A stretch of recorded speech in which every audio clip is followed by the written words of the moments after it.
అందరికీ నమస్కారం. నా పేరు doctor D Madhuri, MD Ayurveda consultant in మెడినైన్ హాస్పిటల్. ఈరోజు ఎమనూరియా గురించి తెలుసుకుందాం. ఎమనూరియా అంటే ఏంటి అంటే పీరియడ్స్ అనేవి రాకపోవడం అన్నమాట. సో జనరల్గా అమ్మాయిల్లో ఈ కంప్లైంట్స్ అనేవి ఎక్కువ చూస్తున్నాం ఈ రోజుల్లో. సో ఎలా కంప్లైంట్స్ ఏముంటున్నాయంటే పీరియడ్స్ రావట్లేదు అంటే అసలు కంప్లీట్గా స్టాప్ అయిపోయాయి అనే కంప్లైంట్. సో ఈ ఎమనూరియాలో రెండు రకాలు ఉంటాయన్నమాట. ప్రైమరీ ఎమనూరియా అండ్ సెకండరీ ఎమనూరియా అని ఉంటుంది. ప్రైమరీ ఎమనూరియాలో ఏంటంటే ఇనీషియల్గా ఆడపిల్లలు ఒక 15 to 16 years లోపు మెనార్కీ అనేది అటైన్ అవుతారు, అంటే పీరియడ్స్ అనేవి స్టార్ట్ అవుతాయి వాళ్ళకి. బట్ ఈ ఎమనూరియా ప్రైమరీ ఎమనూరియా కండిషన్లో ఏమవుతుంది అంటే ఈ 15 to 16 years లోపు గనక పీరియడ్స్ అనేవి రావు అనమాట. సో ఈ కండిషన్ని మనం ప్రైమరీ ఎమనూరియా అంటాము. అలాగే సెకండరీ ఎమనూరియా అంటే ఏంటంటే పీరియడ్స్ అనేవి రెగ్యులర్గా వస్తూ ఉంటాయి, బట్ సడన్గా స్టాప్ అయిపోవడం అనమాట. అంటే మా దగ్గరికి వచ్చిన పేషెంట్స్ ఎట్లా కంప్లైంట్ చేస్తారు అంటే ఒక 3-4 months బ్యాక్ వరకు పీరియడ్స్ రెగ్యులర్గా వచ్చేవి, బట్ ఒక ఈ 3-4 months నుంచి పీరియడ్స్ అనేవి కంప్లీట్గా స్టాప్ అయిపోయాయి అని కంప్లైంట్ చెప్తూ ఉంటారు.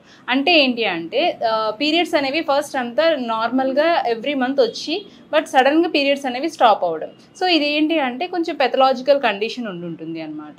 సో ప్రైమరీ ఎమనూరియాలో ఎందుకు ప్రైమరీ ఎమనూరియా అనేది వస్తుంది అంటే మెయిన్గా ఇందులో చూసుకుంటే ఏంటంటే రిప్రొడక్టివ్ ఆర్గాన్స్లో ఏమన్నా ఫంక్షనింగ్ సరిగ్గా లేకపోయినా, అట్లాగే పిట్యూటరీ గ్లాండ్ అంటాం, అంటే మన బ్రెయిన్లో పిట్యూటరీ గ్లాండ్ అనేది ఉంటుంది.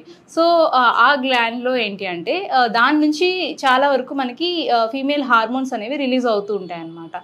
సో ఈ పిట్యూటరీ గ్లాండ్ నుంచి మనకి హార్మోన్స్ అనేవి సరిగ్గా రిలీజ్ అవ్వకపోవడం వల్ల ఈ కండిషన్ అనేది వస్తుంది. అట్లాగే సెంట్రల్ నర్వస్ సిస్టంలో ఏమన్నా ప్రాబ్లమ్స్ ఉన్నా సరే, అట్లాగే ఈ స్ట్రెస్ మేనేజ్మెంట్, మెయిన్గా స్ట్రెస్ ఎక్కువ తీసుకున్న వాళ్ళల్లో కూడా ఈ కండిషన్ చూస్తాము. సో నెక్స్ట్ వచ్చేసి సెకండరీ ఎమనూరియా. సెకండరీ ఎమనూరియా అంటే ఇంతకుముందు చెప్పినట్టు పీరియడ్స్ అనేవి వస్తూ బట్ సడన్గా స్టాప్ అయిపోవడం అనేది సెకండరీ ఎమనూరియా. ఈ కండిషన్ ఎందుకు వస్తుంది, ఎవరెవరిలో వస్తుంది అంటే మెయిన్గా ప్రెగ్నెన్సీలో ఏంటి అంటే ఈస్ట్రోజన్ అండ్ ప్రొజెస్ట్రాన్ హార్మోన్స్ అనేవి చాలా హైగా ఉంటాయి. సో దానివల్ల ఏమవుతుంది అంటే పీరియడ్స్ అనేవి రావు. నెక్స్ట్ వచ్చేసి కాంట్రసెప్టివ్ పిల్స్ ఎక్కువ తీసుకున్న వాళ్ళల్లో, అంటే పిల్లల కోసం కొంచెం గ్యాప్ తీసుకున్న వాళ్ళల్లో కాంట్రసెప్టివ్ పిల్స్ అనేవి ఎక్కువ తీసుకుంటారనమాట. సో వీళ్ళల్లో అండ్ ఐయుడి ఏమన్నా ఇంట్రాయూటరైన్ డివైసెస్ ఏమన్నా పెట్టుకున్న వాళ్ళల్లో ఏమవుతుంది అంటే ఈ పీరియడ్స్ అనేవి రావు అనమాట. నెక్స్ట్ వచ్చేసి లాక్టేటింగ్ మదర్స్, అంటే ఫీడింగ్ ఇస్తున్న మదర్స్కి కూడా ఈ పీరియడ్స్ అనేవి రావు. సో ఇందులో ఏమవుతుంది అంటే ప్రొలాక్టిన్ హార్మోన్ అనేది ఎక్కువ ఉంటుంది అనమాట. సో పిట్యూటరీ గ్లాండ్ నుంచి ప్రొలాక్టిన్ హార్మోన్ అనేది ఓవర్గా ప్రొడక్షన్ జరుగుతుంది. సో ఈ టైంలో అంటే ఒక డెలివరీ అయిన ఒక 6 to 7 months వరకు పీరియడ్ అనేది రాదు. బట్ ఫీడింగ్ ఇస్తున్నంత కాలము రాదా అంటే ఒక 2 years వరకు కూడా ఫీడింగ్ ఇచ్చేవాళ్ళు ఉంటారు. బట్ వాళ్ళల్లో ఏంటంటే ఒక 7 months 6 months తర్వాత పీరియడ్ వస్తుంది అనమాట.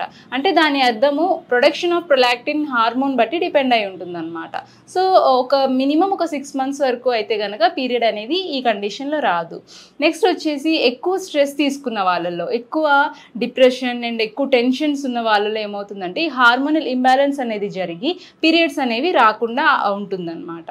సో నెక్స్ట్ ఇంకా ఏంటి అంటే మెనోపాజల్ కండిషన్, అంటే ఒక 50 years అంటే నార్మల్గా చూసుకుంటే కనుక ఒక 45+ అట్లా ఉన్న వాళ్ళల్లో ఏంటంటే పీరియడ్స్ అనేవి స్టాప్ అయిపోతాయి అన్నమాట నెమ్మదిగా. సో ఈ కండిషన్లో ఇది ఒక మెనోపాజల్ కండిషన్ అంటాము. సో వీళ్ళల్లో కూడా ఉండదు. నెక్స్ట్ ఒబేస్, ఎక్కువగా ఓవర్ వెయిట్ ఉన్న వాళ్ళల్లో కూడా పీరియడ్స్ అనేవి స్టాప్ అవుతాయి. నెక్స్ట్ ఇంకా ఏంటంటే పీసీఓడి కండిషన్స్లో, సో పీసీఓడి అంటే పాలిసిస్టిక్ ఓవేరియన్ డిసీజ్ అంటాము.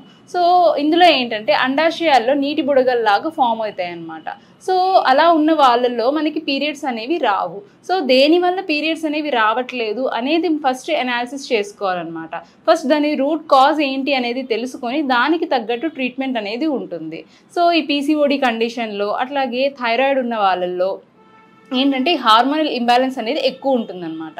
సో పేషెంట్ వచ్చి కంప్లైంట్ చేసిన వెంటనే అసలు ఎందుకు పీరియడ్స్ అనేవి రావట్లేదు అనే దానికి మేము దాని రూట్ కాజ్ అనేది ఫస్ట్ చూసుకోవాలి. చూసుకొని దానికి తగ్గట్టు ట్రీట్మెంట్ ఇస్తామన్నమాట.